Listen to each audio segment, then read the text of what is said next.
পাইলাম, ফেরাউনের মতো ক্ষমতা পাইলাম, কিন্তু মাওলাকে পাইলাম না। এই ধরনের ক্ষমতা, এই ধরনের টাকা পয়সা মুমিনের দরকার হয় না। মুমিনের দরকার হয় কার সন্তুষ্টি? আল্লাহ রাব্বুল আলামিন বলেন, আফামান ইত্তাবা রিদওয়ানাল্লাহ, মুমিন তো ওরাই যারা তাদের মাওলার সন্তুষ্টি কামনা করে। আমরা কার সন্তুষ্টি চাই? কার সন্তুষ্টি? আল্লাহর সন্তুষ্টি চাই। তাহলে আল্লাহ রাব্বুল আলামিনের নবী, বিশ্ব নবী জনাব মুহাম্মদুর রাসূলুল্লাহ সাল্লাল্লাহু আলাইহি ওয়াসাল্লাম বলেছেন, সব ইবাদত কবুল হবে, সব দোয়া কবুল হবে তিনটি আমল করলে। কয়টা আমল? এক নাম্বার হলো হালাল খাবার যদি খায়। কি খাবার? হালাল পবিত্র খাবার যদি খায়, ফরজ ইবাদতগুলো যদি পালন করে। এরপরে বিশ্ব নবী জনাব মুহাম্মদুর রাসূলুল্লাহ সাল্লাল্লাহু আলাইহি ওয়াসাল্লামের সব সুন্নাতগুলো যদি যথাযথভাবে আদায় করে, এই তিনটি আমল করলে আল্লাহ পাক বান্দার কোনো দোয়া ফিরিয়ে দেবেন না। বিশ্ব নবী জনাব মুহাম্মদুর রাসূলুল্লাহ সাল্লাল্লাহু আলাইহি ওয়াসাল্লাম বলেছেন, লা ইয়াদখুলু জান্নাতা জাসাদুন গুযিয়া বিল হারাম। ও আমার সাহাবীরা, তোমরা সব পৃথিবীর সব মানুষদেরকে আমি জানিয়ে দিচ্ছি, যদি জান্নাতে যেতে চাও হালাল খাবার খাও, হারাম খাবার বর্জন করো। কারণ আমি ঘোষণা দিচ্ছি আল্লাহর ওয়াদার ক্রমে, যে শরীরের ভিতরে অবৈধ খারাপ খাবার ঢুকেছে, হারাম খাদ্য ঢুকেছে, ওই শরীরটি কোনোদিন জান্নাতে প্রবেশ করতে পারবে না। আল্লাহ রাব্বুল আলামিন সূরা আলে ইমরানের 188 নম্বর আয়াতে ঘোষণা করে দিলেন, মা কানা লিনাবিয়্যিন আন ইয়াগুল্লা ওয়া মান ইয়াগুল ইয়াতি বিমা ক্বাল্লা ইয়াওমাল কিয়ামাহ।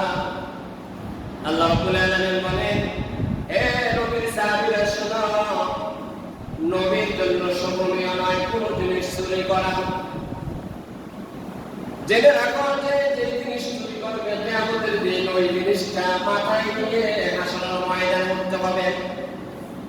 এই সূরা আলে ইমরানের 188 নম্বর আয়াত, 161 নম্বর আয়াত, সূরা আলে ইমরানের 161 নম্বর আয়াত, 4 নম্বর পারা 10 নম্বর পৃষ্ঠার মাঝামাঝি আয়াতটা।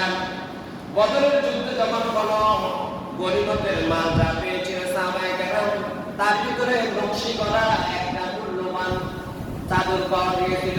নকশি করা লাল রঙের একটা কারুকার্য খচিত একটা চাদর পাওয়া গেছিল।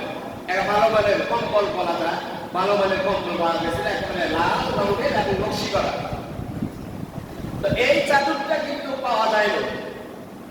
এই কম্বল বা চাদর গনিমতের সব মাল যখন হুজুরের সামনে উপস্থাপন করা হলো, সাহাবায়ে কেরামের সামনে উপস্থাপন করা হলো, তখন দেখল যে সব সামগ্রী আছে।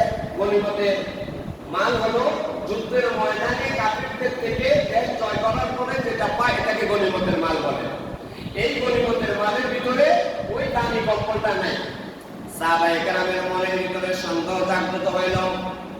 অরিজিনাল সাহাবী নয়, যাদের ভিতরে মুনাফিকি ছিল, আব্দুল্লাহ ইবনে উবাইয়ের মতো যারা ছিল, যারা বিশ্বনবীকে কেমনে বিপদে বাড়ানো যায় এই ধরনের ফন্দি জিকির করেছিল, এই আব্দুল্লাহ ইবনে উবাই সহ কয়েকজন বলতে শুরু করলো, ওই ভালো মানের চাদরটা বিশ্বনবী তার নিজের জন্য রেখে দিয়েছেন। কে?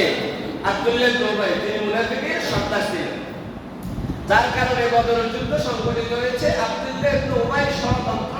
বদরের যুদ্ধ সংঘটিত হওয়ার অনেকগুলো কারণ আছে। একটা কারণ হলো আব্দুল্লাহ ইবনে উবাই ষড়যন্ত্র।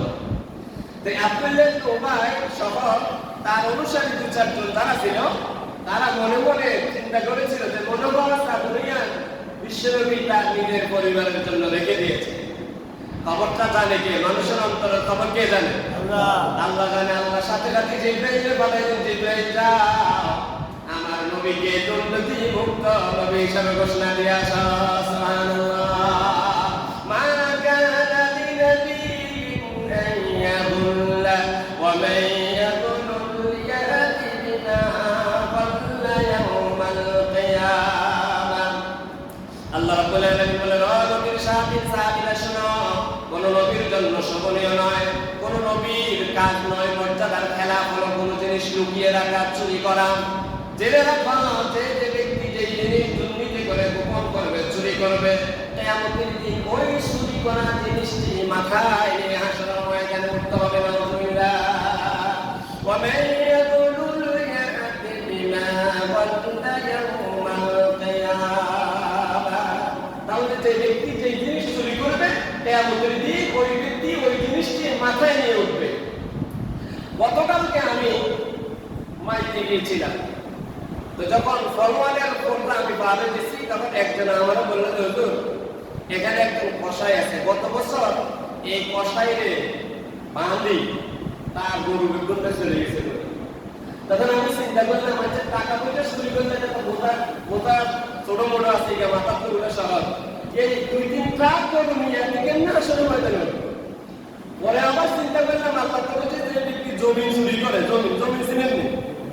আমি তো প্রায় সময় বলি, কারণ এখন সব মসজিদের ইমাম সাহেবদের বলা উচিত এই জায়গা জমি নিয়ে সব আদালতে শুধু জায়গা জমির ব্যাপার, প্রত্যেকটা বাড়ি এই যারা জাল দলিল করে গোপন করে জায়গা জমিগুলো দখল করে, আসলে ময়দানে এরা জমি এগুলো মাথাতে উঠবো। তখন চিন্তা করলাম না, এটা করতে হলে এটা আরো কঠিন।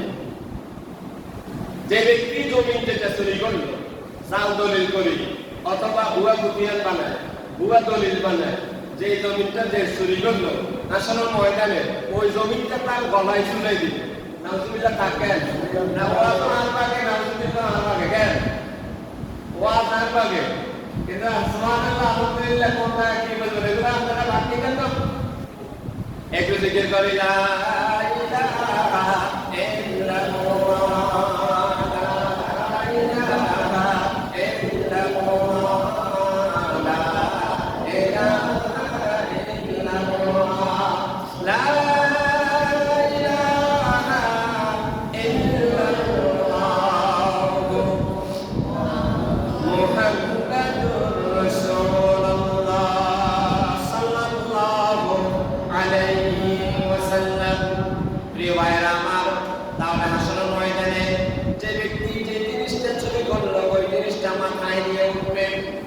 আল্লাহ রাব্বুল আলামিন পুরা পৃথিবীর সব মানুষদেরকে ডেকে বললেন, ইয়া আইয়ুহান নাস কুলু মিম্মা ফিল আরদি হালালান তাইয়্যিবা।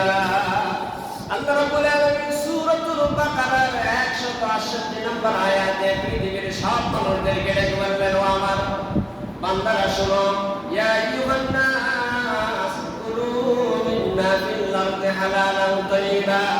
ও পৃথিবীর মানুষেরা, জমিনের মধ্যে আমি তোমাদের জন্য উৎপাদিত করে রেখেছি, সুতরাং খাবারটা খাও, হালাল করে খাও, বৈধ করে খাও। এরপরে আল্লাহ পাক ইমানদারদেরকে আলাদা করে আবার ডাক দিলেন, ইয়া আইয়ুহাল্লাযীনা আমানু কুলু মিন তাইয়্যিবাতি মা রাযাকনাকুম ওয়াশকুরু লিল্লাহি ইন কুনতুম ইয়্যাহু তা'বুদুন। আল্লাহ রাব্বুল আলামিন আয়াতে মুমিনদেরকে ডেকে বললেন, ও পৃথিবীর মুমিনেরা শোনো, যারা ঈমান এনেছো, আল্লাহর প্রতি ঈমান এনেছো, রাসূলের প্রতি ঈমান এনেছো, ও ঈমানদারেরা শোনো, কুলু মিনাত তাইয়্যিবাতি ওয়া আমালু সালিহান।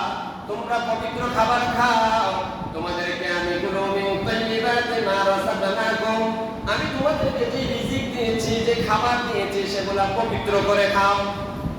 ওয়াশকুরু লিল্লাহি, আর তোমরা তোমাদের রবের, তোমাদের আল্লাহর কৃতজ্ঞতা প্রকাশ করো। ইন কুনতুম ইয়্যাহু তা'বুদুন, আর তোমরা কেবলমাত্র শুধুমাত্র তার ইবাদত করো। তাহলে 3টি আয়াত, এক আয়াতে আল্লাহ পাক বললেন, হে আমার রাসূলেরা, তোমরা খাবার খাও হালাল, ওয়া আমালু সালিহান, নেক কাজ করো। আরেক আয়াতে আল্লাহ বললেন, ইয়া আইয়ুহান নাস, একেবারে সব মানুষদেরকে, ওখানে আর কে নবী কে মুমিন, এখানে সরাসরি সব মানুষদেরকে ডেকে বলতেন, ইয়া আইয়ুহান নাস কুলু মিন তাইয়্যিবাতি মা রাযাকনাকুম, হে পৃথিবীর মানুষেরা, তোমরা হালাল খাবার খাও। এটা হলো বাকারার 161 68 নম্বর আয়াত। আর সূরা বাকারার 172 নম্বর আয়াতে আল্লাহ পাক ঈমানদারদেরকে আলাদা করে ডেকে বলেছে, তোমরা তোমাদের প্রভুর দেওয়া হালাল রিজিক খাও এবং তোমরা আল্লাহর কৃতজ্ঞতা প্রকাশ করো, একমাত্র কেবলমাত্র তার ইবাদত করো। তাহলে কয়টা আয়াত পাইলাম? 3টা আয়াত পাইলাম।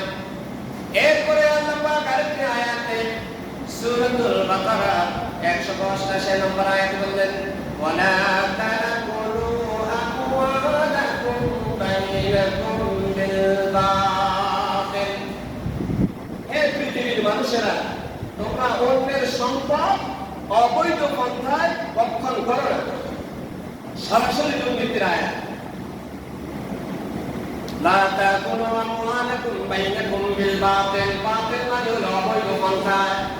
তোমরা মানুষের সম্পদ, তোমরা তোমাদের ভাইয়ের সম্পদ, মানুষের সম্পদ অন্যায়ভাবে জোর জবরদস্তি করে দখল করেন, আইনি মাপ পেছে পেলে অন্যের সম্পদ ভোগ করেও না।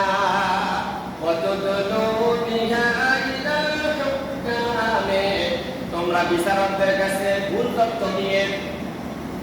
তথ্য দিয়ে মানুষের সম্পদগুলো বক্ষণ করে খেয়ে পেল না।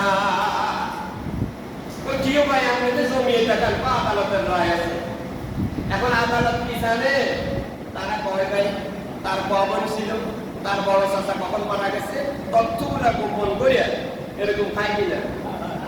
এই জন্য আল্লাহ পাক বললেন, কতুদ্দু বিহা ইলাল হুকাম, হাকিমের মুসলুল হুকাম, ওই বিচারকদের কাছে গিয়ে ভুল তথ্য দিও না, ন্যায়সঙ্গত তথ্য দিয়ে তোমরা আদালত থেকে রায় আনো।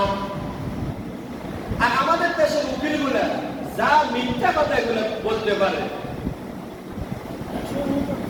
ওকালতি করা যায়, তবে মানুষের উপকারের জন্য। আল্লাহ রাব্বুল আলামিন বলেন, তোমরা সুর দ্বারা তাদের পক্ষে ছাপাই গাইও না, অপরাধী দ্বারা তাদের পক্ষে উপাধি করিও না। ওয়াইদা রাআইতাল্লাযীনা ইয়াকুতুনা ফি আয়াতিনা, আল্লাহ রাব্বুল আলামিন বলেন, যারা চুরি করেন, যারা অপরাধী, ওই অপরাধীদের পক্ষে তোমরা উপাধি করলে তোমরা সমান অপরাধে শামিল হয়ে যাবে। নাউযুবিল্লাহ। অথচ আমাদের বাংলাদেশে চোরের পক্ষে উকিল দ্বারা, দুর্নীতিবাজদের পক্ষে উকিল দ্বারা, জেনাকারীদের পক্ষে উকিল দ্বারা দাঁড়ায় কিনা? তাহলে আপনি একদিকে মুমিন পরিচয় দিবেন, একদিকে মসজিদ মাদ্রাসার সভাপতি হবে, একদিকে জামাতের সভাপতি হয়ে যাবেন, আবার ওকালতি করে চোর চাপ্পার বাটপার যারা তাও মাস্তান যারা তাদের পক্ষে আবার ওকালতি করবেন। আপনি এক মুখে দ্বিমুখী আচরণ করলেন, ঠিক কিনা? কথাগুলো কি ন্যায্য কিনা? আজকের খবরে স্যাটেলাইট টক শো আমি ফেসবুকে দেখলাম, ইউটিউবে দেখলাম, দুর্নীতির সয়লা। আজকে চিন্তা করলাম কোন বিষয়টা, চিন্তা করলাম সমসাময়িক বিষয়ে আলোচনা করা দরকার। এবং আল্লাহ রাসূল যখন যেই জিনিসের চাহিদা ছিল সাহাবায়ে কেরামদেরকে ওই বিষয়ের উপরে কথা বলতেন। এটাই হলো মূলত জুমার দিনে, জুমা মানে হলো মহাসমাবেশ। জুমার দিনের যিনি বক্তব্য দেবেন তাকে বলা হয় খতিব। খতিব মানে বক্তা। মহাসমাবেশের প্রধান বক্তা হলেন, জুমার দিনের প্রধান বক্তা হলেন খতিব। তিনি তার মুসল্লিদেরকে সমসাময়িক বিষয়ে কোরআন হাদিসের নির্দেশে কথা বলবেন। বাবাসানদের খুতবা এনে বলবে, আরে বেটা বাবাসানদের খুতবা তো তারাই বলবে যারা 2-4টা আয়াতের অর্থ বলতে জানে না। এটা হলো যারা নিজেদের আধিপত্যকে বিস্তার করতে চায়, ইমাম সাহেবদেরকে সঠিক কথাগুলো বলতে দেয় না, ওই ধরনের কিছু কুচক্রী আছে, ওরা বলে যে বাবাসানদের খুতবা, বাবাসানদের খুতবা আল্লাহ রাসূল দেন নাই, আল্লাহ রাসূল সমসাময়িক বিষয়ের উপর কথা বলেছেন। যেই সাহাবীর ভিতরে যেটা অভাব ছিল সেই সাহাবীদেরকে সেই বিষয়ে আল্লাহ ওয়ার্ডারে ট্রিটমেন্ট দিয়েছে। এখন আপনারা বলতে পারেন যে হুজুর আঙ্গুল সমাজে তো দুর্নীতিবাজ নাই, তাহলে আমরা একদিন বিল্লাই করব। আপনার আমার এই সমাজে আছে না নাই কে জানে? আল্লাহ। যদি থাকিয়া থাকে তাহলে সেইটাতে সংশোধন হয়ে যায়। আর আমি তো আমার ফেসবুক এবং ইউটিউবে ওয়াজগুলো দিই এজন্য যাতে করে মানুষ মুমিন যাতে হালাল খাবারটা খেতে পারে, দুর্নীতির বিষয় যাতে জেনে সদা করে সে যাতে পবিত্র খাবারটা খেতে পারে। তাহলে আল্লাহ রাব্বুল আলামিন বললেন, ওয়ালা তাকুলু আমওয়ালাকুম বাইনাকুম বিল বাতিল, তোমরা বাতিল পন্থা, অবৈধ পন্থায় মিথ্যা তথ্য দিয়ে তোমার ভাইয়ের সম্পদকে কুক্ষিগত করিও না, আত্মসাৎ করিও না। ওয়াতুদলু বিহা ইলাল হুকামে, বিচারকদের কাছে ভুল তথ্য দিয়ে তোমার ভাইয়ের সম্পদ গ্রাস করার চিন্তা করিও না। কি বলেন, আল্লাহ কোনটা বাদ রাখছে? কোনটা বাদ রাখেন না, সব কিছু কোরআন শরীফের ভিতরে আল্লাহ পাক আয়াত নাযিল করে দিয়েছেন। আর বিশ্বনবী খুলে খুলে হাদিস শরীফ দিয়ে এবং বিশ্বনবী নিজে বাস্তবিক আমল করে সাহাবায়ে কেরামদেরকে ওয়াদা দিয়ে আমল করাইয়া ইসলামকে পরিপূর্ণতায় পৌঁছায় দিয়েছেন। সুবহানাল্লাহ। ইসলামের ভিতরে নতুন করে আর কোনো কিছু প্রবেশ করানোর প্রয়োজন নাই। ইসলাম আল্লাহর রাসূল সাহাবায়ে কেরাম যা করেছে তার থেকে বাদ দেওয়া যাবে না, আপনি নতুন করে কোনো কিছু ঢুকানো যাবে না। তবে মূলে ছিল সেটা সংস্কার করা, সংস্কার মূলটা বাদ দিয়ে নেওয়া। আসুন এই বিষয়ে আল্লাহ রাসূল এবং আল্লাহ পাক কোরআন হাদিসে কি বলেছেন। তাহলে আল্লাহ রাব্বুল আলামিন বললেন, ওয়াতুদলু বিহা ইলাল হুকাম, বিচারকদের কাছে গিয়ে ভুল তথ্য দিয়ে তোমার দেশের, তোমার জনগণের, তোমার ভাইয়ের, তোমার আত্মীয়ের জনসম্পদগুলো কুক্ষিগত করার চিন্তা করো না। বিশ্বনবী জনাবে মুহাম্মদুর রাসূলুল্লাহ সাল্লাল্লাহু আলাইহি ওয়াসাল্লাম বলেন, ওয়া নবী হুরায়রা রাদিয়াল্লাহু তাআলা আনহু قال قال رسول الله صلى الله عليه وسلم ياتي على الناس زمان, বিশ্বনবী জনাবে মুহাম্মদুর রাসূলুল্লাহ বলেন, ও আমার সাহাবীরা, এমন একটা সময় আসবে, ইয়াতি আলান নাস জামান, এমন এক সময় আসবে, লা ইউবালিল মানু, মানুষ ভালো-মন্দ বাছ বিচার করবে না, মা ফাযা মিনহুম আমিনাল হালালে আমিনাল হারাম। ও আমার সাহাবীরা, এমন এক সময় আসবে মানুষ ভালো-মন্দ বাছাই করবে না, হালাল হারাম ইনকামের তোয়াক্কা করবে না, লোভ আছে, খাবার চাহিদা আছে, ক্ষমতা গ্রহণ করার সুযোগ আছে, হালাল হারামের চিন্তা করবে না, জায়েজ নাজায়েজের চিন্তা করবে না, যে যেভাবে পারে সে সেভাবে জনগণের সম্পদ কুক্ষিগত করার চিন্তা করবে। মনে হয় বাংলাদেশের এই প্রেক্ষাপটের সঙ্গে আল্লাহ রাসূল মনে হয় 1400 বছর আগে দেখেই বলে ফেলছে, ঠিক কি না? ইয়াতি আলান নাস জামান, ও আমার সাহাবীরা, এমন এক সময় আসবে, লা ইউবালিল মানু, মানুষ ভালো-মন্দ বাছাই করবে না, মা আখাযা মিনহু মিনাল হালাল আম মিনাল হারাম, এই টাকাটা কি হালাল না হারাম এটা মানুষ কি করবে না, পার্থক্য করবে না, পাইছি তো পকেটে, ঠিক কি না? এরকম আছে কিনা? এরপর আরেকটি হাদিস শরীফ নবী হুরায়রা রাদিয়াল্লাহু তাআলা আনহু قال قال رسول الله صلى الله عليه وسلم ان الله طيب لا يقبل الا طيبا وان الله امر المؤمنين بما امر به المرسلين। হযরত আবু হুরায়রা রাদিয়াল্লাহু তাআলা আনহু থেকে বর্ণিত বিশ্বনবী বলেন, ইন্নাল্লাহ তাইয়্যিবুন, নিশ্চয় আল্লাহ পূত পবিত্র, লা ইউকবালু ইল্লা তাইয়্যিবা, আল্লাহ পূত পবিত্র, ইবাদত ছাড়া অবৈধ খাবার গ্রহণকারী শরীর দিয়ে যে ইবাদত করবে সে ইবাদত আল্লাহ গ্রহণ করবে না। ওয়া ইন্নাল্লাহা আমারাল মুমিনিন, আর আল্লাহ পাক মুমিনদেরকে হালাল খাবারের আদেশ দিয়েছেন, যেভাবে আদেশ দিয়েছিলেন পৃথিবীতে যত নবী রাসূল পয়গম্বর প্রেরণ করেছেন সব পয়গম্বরদেরকে হালাল খাবার গ্রহণ করার জন্য ওয়াদা দিয়ে দিয়েছেন। সুবহানাল্লাহ।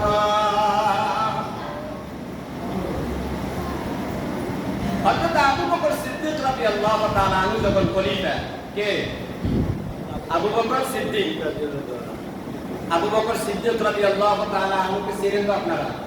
ইসলামের প্রথম খলিফা। আপনারা জানেন না ইসলামের প্রথম খলিফার নাম কি?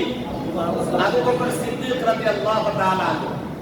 আবু বকর সিদ্দিক রাদিয়াল্লাহু তাআলা আনহু যখন খলিফা, তার মেয়ে আয়েশা সিদ্দিকা, হুজুরের স্ত্রী আম্মাজান আয়েশা সিদ্দিকা রাদিয়াল্লাহু তাআলা আনহা বলতেছে যে আমার আব্বা যখন খলিফা ছিলেন তখন তার খেদমত করার জন্য, তার ওয়াদা পালন করার জন্য, তার অফিসের জন্য একজন পিয়ন রাষ্ট্রীয় কোষাগার থেকে নিয়োগ করা হয়েছিল। একদিন আমার আব্বা আবু বকর সিদ্দিক এবং তার রাষ্ট্র কর্তৃক নিয়োজিত ওই পিয়ন খেতে বসছে একই টেবিলে। আমাদের দেশের চেয়ারম্যানরাও তো তার চাকরের লগে খায় না, প্রধানমন্ত্রী তার দূরের কথা, কিন্তু আবু বকর সিদ্দিক তার নিজের চাকরের সাথে কি তার নিজের খেদমত যে করেছে তার সাথে একই টেবিলে খেতে বসছে। আমাদের জন্য আদর্শ তো হলো আল্লাহ রাসূল, তারপরে সাহাবায়ে কেরাম, কি বলেন? এখন তার ওই চাকর বলতেছে আপনি যে খান এটা হালাল খাবার। আম্মাজান আয়েশা বলতেছে আমার বাবা তার চাকরের সাথে তার গোলামের সাথে খেতে বসছে অন্যান্য দিনের মতো। আজকে আমাদের ঘরে আমার আব্বার যে চাকর যে গোলাম সে বাড়তি একটা জিনিস ঘরে নিয়ে আসছিল, আসার পরে খেতে যখন বসছে ওই গোলাম আবু বকর সিদ্দিক রাদিয়াল্লাহু তাআলা আনহুকে বলে আগে আপনি এটা খান, পরে আমরা এটা খাবো। দুজন তাদের রাষ্ট্রীয় কোষাগার থেকে নির্ধারিত যে খাবার সেই খাবার খেতেছে। উনি খাইতেছে প্রেসিডেন্ট হিসেবে, খলিফা হিসেবে, আর ও খাইতেছে প্রেসিডেন্টের ওয়াদা পালন করার জন্য গোলাম হিসেবে। আজকে একটা বাড়তি খাবার গোলাম বাজার থেকে কিনে নিয়ে আসছে। এবার আবু বকর সিদ্দিক রাদিয়াল্লাহু তাআলা আনহুকে আবু বকরের গোলাম বলতেছে ও খলিফাতুল মুসলিমিন, অন্যান্য দিনের খাবারের চাইতে আজকে খাবারের একটা আলাদা আইটেম আমি যোগ করেছি। আগে আপনাকে প্রশ্ন করি আপনি এটা খাবেন কি খাবেন না? আবু বকর বললেন খাবার যেহেতু এনেছো কেন খাবো না, দাও খাবারটা খাই। আবু বকরের গোলাম বলল ও খলিফাতুল মুসলিমিন, আমি আপনার কাছে মাসালা জানতে এসেছি। আবু বকর সিদ্দিক রাদিয়াল্লাহু তাআলা আনহু ওখান থেকে এক লোকমা খেয়েছে। আয়েশা বর্ণনা, আয়েশা বলতেছে যে আমি দেখতেছি আমার বাবা খাইতে আছে, এক লোকমা ওই খাবারটা ওই সুস্বাদু খাবারটা খেয়েছিল, ওইটা বাহির থেকে ওয়াদা দিয়ে কিনে এনেছিল। আবু বকর সিদ্দিক রাদিয়াল্লাহু তাআলা আনহুকে যখন তার গোলাম বলল এই যে খাবারটা খাচ্ছেন সুস্বাদু, এটা কি খাবার, আপনি কি এটা জানেন? বললেন না এটা তো খাবার, এটা জানি, কিন্তু এটা কিসের খাবার এটা জানেন না। ওই যে আমি যখন কাফের ছিলাম, আমি যখন জাহিলি যুগে ছিলাম, তখন আমার ব্যবসা ছিল গণক, দোকানদারের ব্যবসা। কিসের ব্যবসা? গণকের ব্যবসা, গণক দোকানদারের ব্যবসা। আমি মানুষদেরকে বিভিন্ন রকমের ধোঁকা দিয়া আমি টাকা ইনকাম করেছি, ওখান থেকে কিছু টাকা দিয়ে আজকে এই বাড়তি খাবারটা এনেছি। আম্মাজান আয়েশা থেকে রাওয়ায়াত, হুজুর আম্মাজান আয়েশা সিদ্দিক রাদিয়াল্লাহু তাআলা আনহা ফরমান আমার আব্বা তখন তার গোলাম থেকে এই কথাটা শুনলো, সাথে সাথে বুকের ভিতরে আঙ্গুল ঢুকাইয়া বমি করে দিয়ে ওই খাবারটা বের করে ফেলাইয়া দিলে।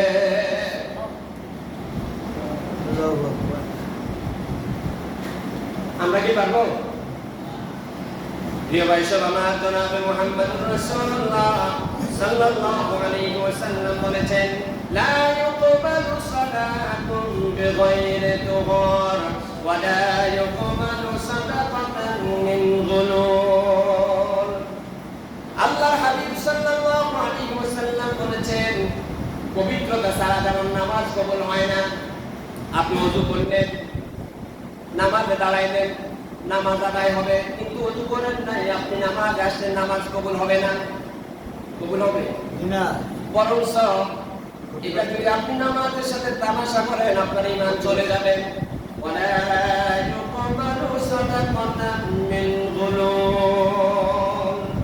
এমনিভাবে অবৈধ টাকা দিয়ে যদি আল্লাহর রাস্তায় দান করো তোমার ঈমানটা চলে যাবে, সওয়াবের আশা যদি করো। এক ব্যক্তি আইতো, হুজুর আমি ঈমান এনেছি, আমি মুসলমান হয়েছি, হুজুর আমি তখন জাহিল যুগে ছিলাম, হুজুর আমি ডাকাত ছিলাম। কি ছিলাম? ডাকাত ছিলাম। হুজুর ওই সময় আমি বহু টাকা ইনকাম করছি, হুজুর আমি তখন বুঝি না আমি এখন কি করার। হুজুর বললেন এটা জনগণের হক, তুমি তার থেকে ডাকাতি করেছ, তার থেকে চুরি করেছ, তার টাকাটা ফিরাইয়া দাও। বলতো যে ইয়া রাসূলুল্লাহ যাদের টাকা ছিনতাই করেছি, যাদের সম্পদ ডাকাতি করেছি, তারা কেউ দুনিয়াতে নাই, তাদের অস্তিত্ব আমি খুঁজে পাই না।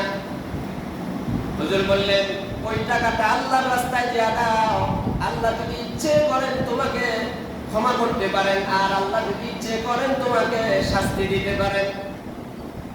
হুজুর বললেন নাতা গুরুন আমার মুফলিস ও আমার সাহাবীরা তোমরা কি জানো অসহায়কে? সাহাবায়ে কেরাম বলতেন ইয়া রাসূলুল্লাহ অসহায় হলো যার টাকা নাই, গাড়ি নাই, বাড়ি নেই, ওই ব্যক্তি অসহায়। হুজুর বলতেন না, ইন্নাল মুফলিসা মান ইয়াতি ইয়াউমাল কিয়ামা, কিয়ামতের দিন বহু টাকাওয়ালা পয়সাওয়ালা অসহায় হয়ে উঠবে।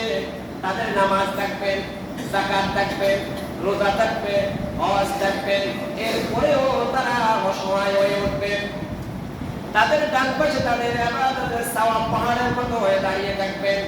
বাম পাশে যে সমস্ত মানুষগুলো ধন সম্পদগুলো তারা লুণ্ঠন করেছে, চুরি করেছিল, ডাকাতি করেছিল, মানুষদেরকে হত্যা করে সম্পদ লুণ্ঠন করেছিল, ওই পরের হক যারা নষ্ট করেছিল সব মানুষগুলো ডান বাম পাশে এসে দাঁড়িয়ে যাবে। আল্লাহ রাব্বুল আলামিনের কাছে ফরিয়াদ করবে, রব্বুল আলামিন এই তো ওয়া কালামা আলা হাদা, ও রব্বুল আলামিন আপনি তো আহকামুল হাকিমিন, আপনি তো কোনো বান্দার প্রতি জুলুম করেন না। রব্বুল আলামিন এই লোকটি ক্ষমতার অপব্যবহার করে আমার ধনসম্পদগুলো লুণ্ঠন করে খেয়ে ফেলেছিল। ওয়া কালামা আলা হাদা ওয়া শাতামা হাদা, ও রব্বুল আলামিন আমাকে অন্যায়ভাবে গালিগালাজ করেছিল।